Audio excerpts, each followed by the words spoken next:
안녕하세요, 빨간아재입니다. 제가 지금 와 있는 곳은 헌법재판소 인근의 유료주차장입니다. 오늘 방청권이 당첨이 됐어요. 크게 기대 안 했는데 무슨 행운인지 모르겠습니다. 2차 변론 기일이라고는 하지만 사실상 오늘 처음 이제 본격적인 변론이 시작되는 날이거든요. 그래서 조금 여유를 가지고 올라와서 일찍 도착한 김에 여러분께 꼭 전해드리고 싶은 얘기가 있어서 방송을 켰는데요. 윤석열은 오늘 출석 안 할 것 같고요. 대신 체포 적부심 신청을 했다고 하죠. 그래서 오늘 오후 5시에 중앙지법에서 이 심사를 한다고 하는데, 이 체포 적부심이 인용되느냐 아니면 기각되느냐에 따라서 또 한 번 엄청난 전국이 요동이 칠 거예요. 만약에 이게 인용이 된다고 하면, 인용이 되면은 당장 풀어줘야 되거든요. 체포가 잘못됐다는 거거든요. 체포가 잘못됐다는 건 둘 중에 하나죠. 공수처의 수사가 잘못됐다, 아니면 체포영장을 발부한 서부지법의 영장이 잘못됐다. 둘 중에 하나거든요.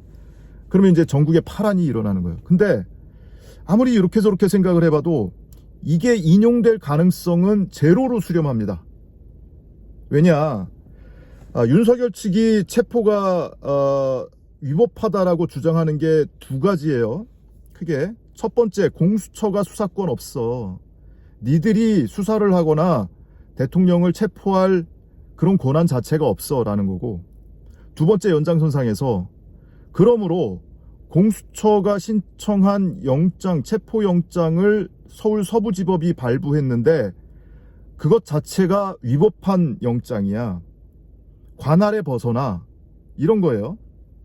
근데 이게 왜 인용될 가능성이 없다고 보냐면, 첫 번째, 공수처가 수사권한이 없다. 공수처법에는 내란죄 수사권이 없다. 직무유기, 직권남용 수사권은 있지만 내란죄는 없다. 공수처는 직권남용 사건을 수사하면서 관련 사건인 내란죄를 수사한다고 하는 거거든요. 근데 이걸 서부지법이 인정을 해준 거예요. 체포영장 1차 발부, 그리고 2차 발부, 이의 신청, 각각 다른 판사들이 다 인정을 한 거예요. 공수처에 수사권이 있다라는 것을. 그런 상황에서 중앙지법은 판단을 좀 달리 해주지 않을까? 그러니까 윤석열이 중앙지법에는 좀 믿는 구석이 있는 것인지 계속 중앙지법 노래를 부르는 건데, 근데 중앙지법에서도 이거를 달리할 가능성이 제로라고 제가 확신하는 이유가 뭐냐면요. 이제 김용현 전 국방부 장관을 비롯해서 이 군사령관들, 그리고 경찰 수뇌부, 이 사람들을 체포하고 구속하고 기소한 게 누굽니까? 검찰이잖아요.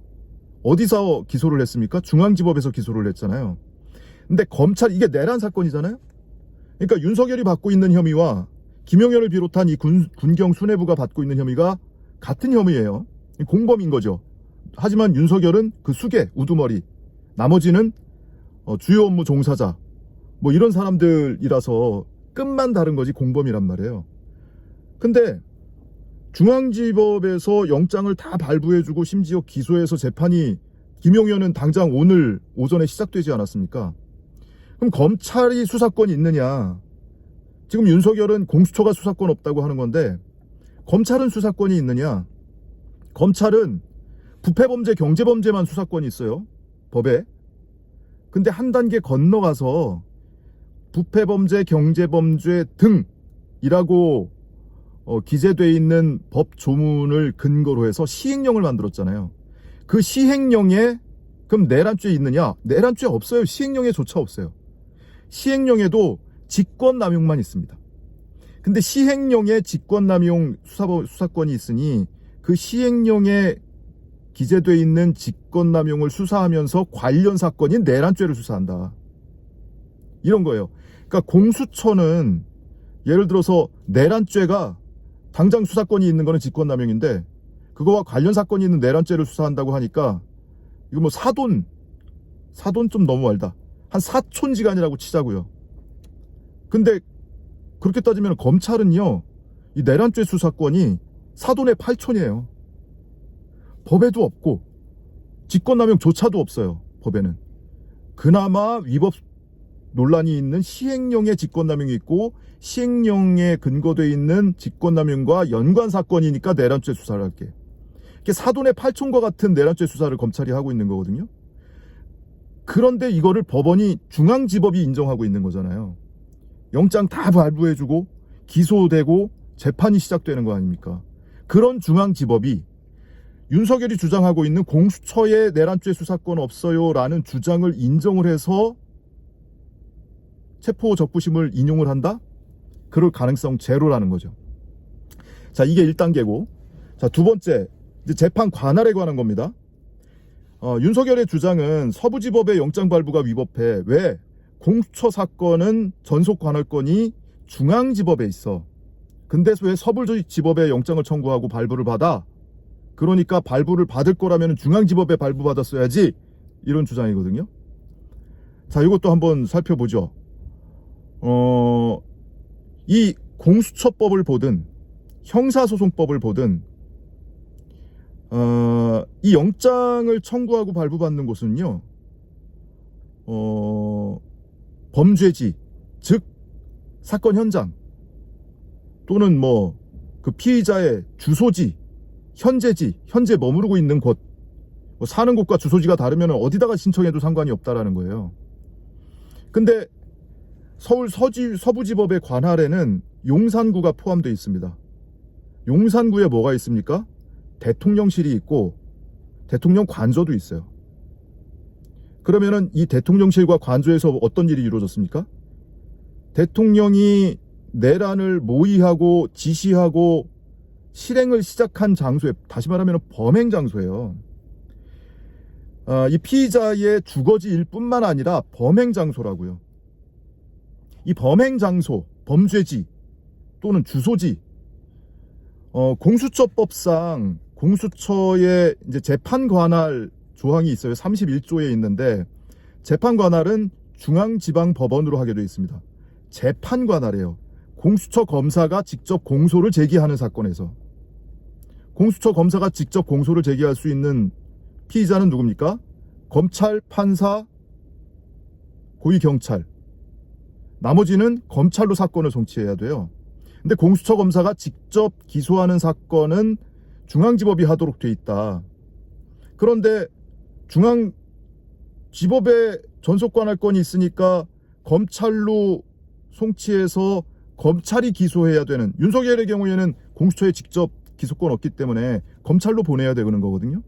그러니까 이런 31조를 준용해서 그런 경우에 중앙지검에 보내고 중앙지검이 중앙지법에 기소를 하고 뭐 이렇게 흘러갈 수는 있는데, 이 조항에도 범죄 장소 그리고 뭐 주소지 또는 증거의 소재지 등을 감안해서 다른 법원에 기소를 할 수 있게 되어 있습니다. 공수처 검사가 직접 기소를 하는 경우에도 다른 법원에 할 수 있게 되어 있다고요. 하물며 검찰로 송치를 할 때 중앙지검으로 송치를 하면 돼요. 그리고 지금 말씀드린 것처럼 범죄 현장 그리고 피의자의 주소지, 이것이 모두 서울 서부지법 관할이라고요. 이런 측면으로 놓고 봤을 때 관할을 벗어나기 때문에 서부지법에서 발부한 영장이 무효다라는 주장도 받아들여질 가능성이 없다. 그래서 공수처 검사의 수사권 그리고 서울 서부지법의 영장 발부권, 관할권, 이거 모두 중앙지방법원에서도 인정받기가 어려울 거다. 윤석열 측에서 이걸 모를 리가 없을 거예요. 나름 그래도 법률가들인데. 근데 법률가들인가 맞나 싶을 정도로 말도 안 되는 주장을 하잖아요. 그러니까 법조인이 아니라도 상식적으로 볼 때도 저거는 말이 돼? 하는 얘기를 뻔뻔스럽게 거짓말까지 하고 있지 않습니까? 아니, 법원이 각자 다른 판사가 영장 유효하다고, 영장 발부해도 된다고 그렇게 판단한 것을 여전히 뭐 위법하다, 무효다, 불법영장이다 이런 주장을 한마디도 바꾸고 있질 않잖아요. 그러니까 이게 무슨 법리적으로 다퉈보겠다라는 의도보다는 그 관저 앞에 와가지고 태극기, 성조기, 이스라엘기, 심지어 일장기까지 들고 윤석열 찬양하는 그 일단의 무리들, 그 사람들을 그냥 가스라이팅 하는 거죠. 말이 되든 안 되든 거짓이든 아니든 여러분 내 말을 믿으세요. 나 풀려납니다. 걱정 마세요. 이러고 있는 거죠. 그것 외에 무슨 법률적인 의미가 있는지 모르겠어요. 자, 그래서 오늘 오후 5시에 심리를 시작하면은 뭐 언제 기각이나 인용 여부가 결정이 될지 모르겠지만 이게 인용될 가능성은 제로다. 감히 확신을 합니다. 그 말씀 우선 드리고 잠시 후에 저는 이제 공수처가 아니고 헌법재판소에 가서 이제 방청권을 받아야 됩니다. 1시부터 방청권을 배부해요. 그리고 2시에 이제 변론기일이 시작이 되는데 그 윤석열이 이 피청구인석에 앉아가지고 대가리 쳐박고 있는 그 모습을 면전에서 직접 좀 봤으면 좋겠는데 안 나온다네요. 너무나 안타깝습니다. 안타깝지만 윤석열 이 청구인 측인 국회 그리고 피청구인 측인 윤석열 측 대리인들이 이 사건에 대해서 어떻게 양측의 주장을 펼치는지 한번 직접 들어보기로 하고요. 그리고 윤석열 측 이 대리인단이 하고 있는 주장은 이미 헌법재판소에 제출한 답변서를 통해서 상당 부분 내용이 알려져 있잖아요. 이게 불가피한 조치였다, 계엄이. 그리고 뭐 비상계엄은 대통령의 고유의 권한이다. 누가 아니래요? 인정해요. 비상계엄 선포권은 대통령의 고유 권한입니다. 그런데 법에 맞게 선포를 해야죠. 요건이 맞아야 하고 절차를 갖춰야 하죠. 근데 그런 거 하나도 지키지 않았잖아요. 심지어 법에 명시되어 있는 헌법과 법률에 명시되어 있는 국헌문란의 목적이 있었잖아요. 국헌문란이라고 하면은 법에 아예 그 정의가 기재되어 있습니다. 법적인 정당한 절차를 따르지 않고 헌법이나 법률의 권능을 행사하지 못하게 하는 행위. 국회, 선관위, 헌법기관 아닙니까? 못하게 했잖아요. 그랬더니 추가 답변서에서 뭐라고 해요? 그 가장 큰 쟁점 중에 하나인 포고령 1호 첫 번째 조항에 국회의 정치활동 금지시킨다. 이거는 명확하게 위헌 위법이거든요. 근데 그거는 실수한 거야. 누가? 김용현이. 김용현이 옛날 자료 갖다가 잘못 뺏겨 쓴 거야. 이딴 소리를 하고 있는 거예요. 근데 이 포고령 1호 김용현 공소장에도 명확히 나와 있어요. 김용현이 미리 작성을 했어. 초안을. 그리고 계엄 선포한다고 그러니까 윤석열한테 그걸 보고했어요. 그랬더니 윤석열이 그걸 보고 하나를 수정했다는 거 아니에요. 뭐를? 야간 통행 금지 이거만 삭제해. 그리고 나머지 그대로 발표하라고 했다라는 거 아닙니까? 심지어 수정한 것도 보고를 했대요. 그랬더니 윤석열이 오케이 이렇게 발표했대. 본인이 다 2차례씩이나 검토를 끝낸 거 아닙니까? 거기 첫 번째 문항이 뭐예요? 국회 정치활동 금지예요. 그럼 내가 무식하다라고 이거 자백을 하는 건지, 나는 법률가 자격이 없습니다라고 자백을 하는 건지, 김용현이 옛날 거 잘못 뺏겼습니다. 어떻게 이딴 소리를 하고 있습니까? 그걸 헌법재판소에 답변서라고 제출을 하고 있습니까? 미친놈들이에요, 미친놈들. 법률적으로 판단하기 이전에 세상에 이렇게 찌질하고 치졸한 새끼들이 또 있을까? 말이 되든 안 되든 그냥 막 갖다 붙이는 거예요. 아무튼 오늘 법정에서 또 심판정에서도 그 얘기를 하는지 한번 주의 깊게 들어보겠습니다. 자, 저는 방청권 받으러 가야 되니까 짧게 우선 여기서 마치고요. 이따가 변론기일 방청하고 나와서 가능하다면 여러분께 또 직관한 후기를 여러분께 전해드리도록 하겠습니다. 감사합니다.